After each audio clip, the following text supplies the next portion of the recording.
آپ کے سوال ہمارے جواب، تو پوچھیں۔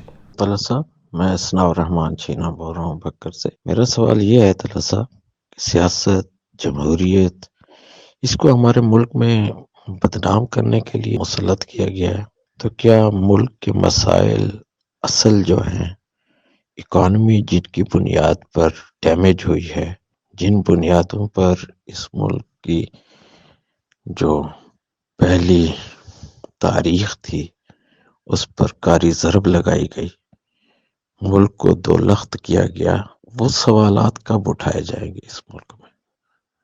جب تک وہ نہیں اٹھائے جائیں گے، میرا تو خیال یہ ہے کہ یہ ممکن ہی نہیں ہے کہ ملک بہتری کی طرف گامزن ہو سکے۔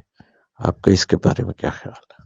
مجھے حیرانی اس بات کی ہوتی ہے جی کہ سیاستدان کا جو کام ہے اس کا براہ راست تعلق لوگوں کی اگر فلاح سے نہیں ہے تو لوگوں کی رائے سے یقیناً ہے، اس نے انہی لوگوں سے ووٹ لینے ہوتے ہیں، اور پاکستان میں روایتی سیاستدانوں کی بھرمار ہے دوسرے ممالک کی طرح۔ اب اگر بدنام کرنے کے لیے لوگ مسلط کیے گئے ہیں خاص قسم کے، اور یقیناً کیے گئے ہیں، آپ دیکھیں جو نمائندہ بنتے ہیں حکومتوں کا موجودہ دور کے اندر وہ کس قسم کے لوگ ہوتے ہیں؟ وہ ایمبیشس اور اپنے قد کاٹ سے اوپر گولز رکھنے والے بیوروکریٹس ہیں جو سفارشیں کروا کے سپوکس پرسنز بن گئے۔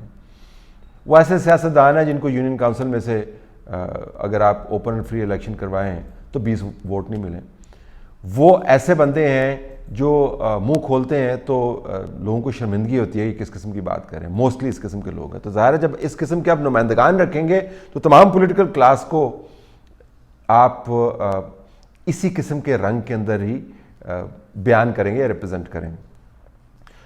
تو ملک کے ساتھ جو ہو رہا ہے وہ تو آپ کے سامنے ہی ہے، جو اصل ایشوز ہیں، اور آپ نے تاریخ کا بھی حوالہ دیا۔ مجھے جو حیرانی ہوتی ہے وہ اس بات کے اوپر ہوتی ہے کہ کیا وہ جو پولیٹیکل کلاس جس کے ساتھ یہ ہو رہا ہے اس کو احساس نہیں ہو رہا کہ اس کے ساتھ کیا ہو رہا ہے؟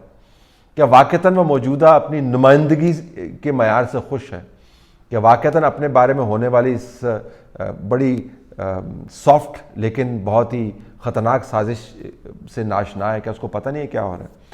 تو ملک بہتری کی جانب گامزن نہیں ہوگا جب تک آپ نے پولیٹیکل ڈیبیٹ کو ایلیویٹ نہیں کیا، اصل ایشوز کے ساتھ نہیں جوڑا۔ وہ آپ جوڑ نہیں سکتے ہیں جس قسم کے نمائندگان آپ نے رکھے ہوئے ہیں۔ آپ کیا توقع کرتے ہیں پنجاب کے مرکز کے جو نمائندگان ہیں جس قسم کے آپ کو روزانہ ٹی وی پر نظر آتے ہیں، یہ لوگ ڈیبیٹ کرنے والے ہیں؟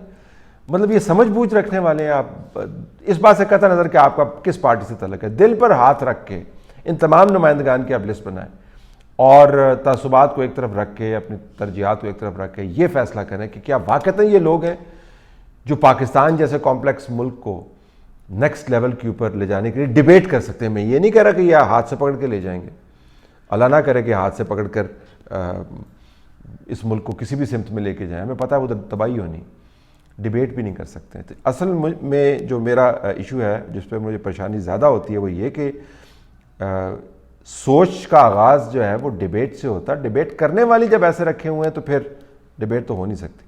طلعت بھائی، میرا سوال یہ ہے کہ ہمارے ملک میں پارلیمانی نظام بالکل ناکام ہو چکا ہے، کیا ہم صدارتی نظام کی طرف جا سکتے ہیں؟ میرا نام حارث ہے اور میرا سوال آج کل کی ڈیبیٹ صدارتی نظام کے حوالے سے ہے۔ کیا یہ صدارتی نظام پروپگیٹ کرنے والوں کو معلوم ہے کہ ایک حقیقی صدارتی نظام پارلیمانی نظام سے بھی کم طاقتور ثابت ہو سکتا ہے؟ امریکہ میں چیکس اینڈ بیلنسز، اسٹیٹس کی اٹانومی، جبکہ برطانیہ میں پارلیمنٹری سپریمیسی اور یہاں تک کہ کیبنٹ ڈکٹیٹرشپ کی باتیں بھی سننے کو ملتی ہیں۔ اے وی ڈائسی اور لارڈ برائس جیسے ایکسپرٹس بھی یہ باور کروا چکے ہیں کہ پارلیمانی نظام صدارتی نظام کے مقابلے میں زیادہ ایفیشنٹ ثابت ہو سکتا ہے کیونکہ اس میں گورنمنٹ شٹ ڈاؤنز کا عنصر نہیں دیکھنے کو ملتا۔ تو کیا یہ حکومت صرف نظام کو بدلنا چاہتی ہے یا چائنا کا ماڈل آزما کر جمہوریت کو ہی بدلنا چاہتے ہیں؟ تو پاکستان کے لیے صدارتی نظام کے کیا امپلیکیشنز ہو سکتے ہیں؟ اس پر آپ کا اوپینین چاہوں گا۔ جی، میں نے ایس ٹی ایچ کے اندر آج ہی اگر آپ نے دیکھا ہے کہ تفصیلی اس کا جواب دیا ہے، آپ اس کو بھی دیکھیں اور آپ کو اس میں سے آپ نے سوال کا جواب مل جائے گا۔ مختصراً میں یہ فرما رہا ہوں کہ یہ تجربہ کیوں کرنا چاہتے ہیں؟ تجربہ نہیں کرنا چاہتے جی، آپ کو کنفیوز کرنا چاہتے ہیں، یہ آپ کو ڈسٹریکٹ کرنا چاہتے ہیں، یہ میڈیا سپیس کو گین کرنا چاہتے ہیں. یہ بڑی اسٹیبلش تھیریز ہیں یہ پروپیگنڈا کی، اور جس کو یہ کہتے ہیں 5th جنریشن وارفیئر. یہ سویلینز نے بھی اب یہ سیکھ لیا ہے. تو یہ کام کرتے ہیں کہ توجہ ہٹا دو. پرانے زمانے میں وہ ایک مووی میں گلیڈیٹر مووی ہے، اس میں دیکھیں تو وہ پوچھتا ہے کہ لوگ جو ہیں وہ بڑے پریشان ہیں، تو کہا جی پریشانی ہے تو ان کے لیے اپنا کھیل شروع کروا دو، یہ دیکھتے رہیں گے بلڈ سپورٹ جیسے گلیڈیٹرز لڑتے ہیں آپس میں، آپ وہ شروع کروا دو تو لوگ اس کے اندر لگے رہیں گے، 1.5 سال آپ کا گزر جائے گا. تو یہ ڈسٹریکٹ کرنے کے لیے، اصل ایشوز سے آپ کی توجہ ہٹوانے کے لیے. سید طلعت حسین صاحب، یہ جو حکومت کے وزراء ہیں، خاص طور پر جس طرح شیخ رشید نے بھی بیان دیا کہ بھئی ہمارے سر کے اوپر ہاتھ ہے، اور جو ہاتھ ہے وہ اپوزیشن کے سر پر نہیں ہوگا بلکہ اپوزیشن کے گلے پہ میں ان کا ہاتھ پڑے گا. تو یہ کس قانون کے تحت سر پر ہاتھ رکھتی ہے، سیاستدانوں کے سر پر ہاتھ رکھتی ہے، اور کس قانون کے تحت سیاستدانوں کے گلے کو پکڑتی ہے؟ یہ پلیز ذرا واضح کر دیں، مہربانی ہوگی آپ کی. جی کسی قانون کے تحت جو ہے اس قسم کے ادارے جو ہیں کسی کے سر پہ ہاتھ نہیں رکھ سکتے، لیکن ایک قانون پاکستان کے اندر رائے جن میں کیا ہوا ہے، وہ قانون ہے تاریخ سے سبق نہ سیکھنے کا قانون. یہ ہم نے میرے خیال میں قانون بنا لیا ہے کہ ہم نے تاریخ سے کوئی سبق نہیں سیکھنا. سر پر ہاتھ رکھ رکھ کے اس ملک کے گھٹنے جو ہیں وہ زمین کے ساتھ آپ نے لگا دیے، اور پھر بھی پتہ نہیں چلتا. اپنی انا کے لیے، اپنی ویلفیئر کے لیے کام کر کر کے سارے نظام کا بیڑا غرق کر دیا. تو کوئی قانون نہیں ہے جی جس کے تحت یہ ہو. بس ایک ہی قانون ہے جو میں نے بتایا کہ ہم نے تاریخ سے سیکھنا نہیں ہے. اور پھر جو تاریخ کی نشاندہی کرے تو اس کو کہنا ہے کہ آپ کیوں نشاندہی کر رہے ہیں؟ تو تاریخ اس نے تو نہیں بنائی، تو تاریخ تو آپ نے خود بنائی ہے نا، یا آپ کے سے پہلے جو لوگ تھے انہوں نے بنائی ہے. تو تاریخ سے اگر آپ نے سیکھنا نہیں ہے اور تاریخ کے حوالے دینے والے آپ کو باتیں نہیں ہیں، تو اس سے کیا ہو جائے گا؟ تاریخ کا رخ تبدیل ہو جائے گا. بس جو آپ کر رہے ہیں اس کے نتائج نہیں نکلیں گے. اس طرح ہی ہے کہ جس طرح کوئی بچہ مسلسل فیل ہو رہا ہے ایگزام کے اندر، اور اس کا ٹیچر جو ہے ویل وشر ہو کے اس کے والدین سے بات کرے کہ یہ فیل ہو رہا ہے، تو وہ سفارش لڑا کے اس ٹیچر کا ٹرانسفر کر دے، تو پھر اس سے کیا ہو جائے گا؟ وہ پاس ہونا شروع ہو جائے گا. وہ فیل ہی ہوتا رہے گا، فیل ہی ہوتا رہے گا، کیونکہ جو فیلئر ہے اعمال کا نتیجہ ہے، وہ تجزیے کا نتیجہ نہیں ہے. اور نظر آ رہا ہے آپ کو. السلام علیکم، مائی نیم از عفت عباس. آپ ابھی جو پاکستان نے اپنی سیکیورٹی پالیسی ریلیز کی ہے جس میں کہا گیا ہے کہ پاکستان 100 ایئرس تک انڈیا سے جنگ نہیں چاہتا اور پاکستان ٹریڈ چاہتا ہے، جبکہ جب سے مودی کی گورنمنٹ آئی ہے پاکستان از کنٹینیوسلی ٹرائنگ کہ انڈیا سے ڈائیلاگ ہو ایون آفٹر 370 ایپلیکیشن، تو پھر بھی نہیں ہوا. اور اب پاکستان ایک دم سے اچانک سے اتنا بڑا پالیسی شفٹ آیا ہے اور ٹریڈ کی باتیں ہو رہی ہیں. اور کیا آپ کو لگتا ہے کہ کشمیر ایشو کو پاکستان نے اب انڈر دا کارپٹ ڈال دیا ہے اور کشمیر ایشو اب پاکستان کی پرائرٹیز میں نہیں ہے؟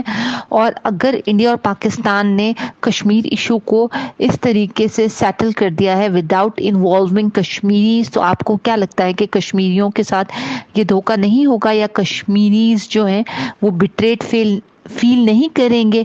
مجھے اس پہ آپ کا ٹیک چاہیے. تھینک یو سو مچ.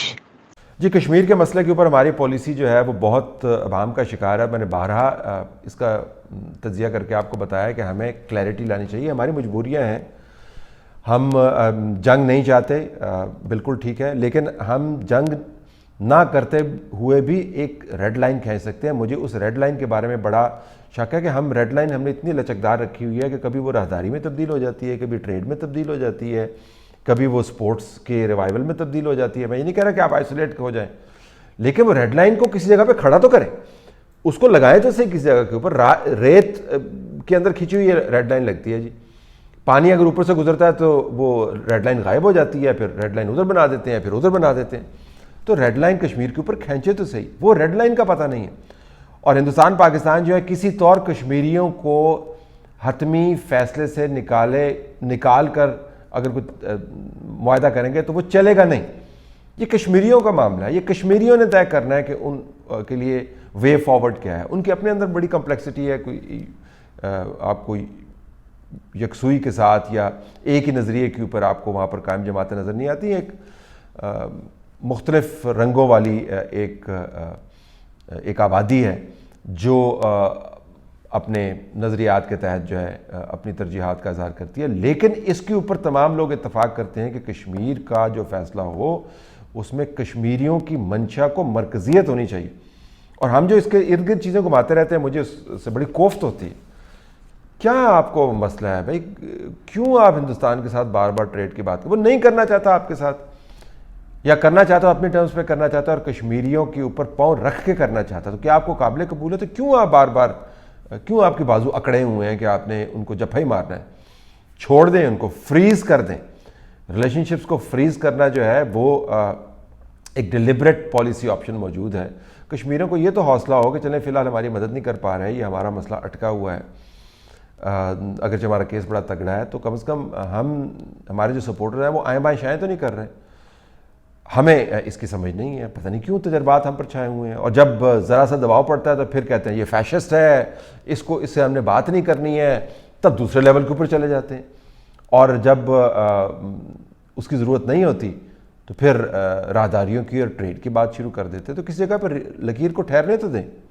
شیخ رشید کا ایک مقولہ تھا کہ 2018 کے الیکشن سے پہلے جب نواز شریف کی حکومت تھی کہ کیا فوج ستو پی کے سوئی ہوئی ہے. میں آپ سے آج یہی سوال کر رہا ہوں کہ اس وقت جو پاکستان کے حالات ہیں، مہنگائی اپنے عروج پہ ہے، آٹا، چینی، دال، پیٹرول ایک غریب آدمی کے ہاتھ سے نکل چکا ہے.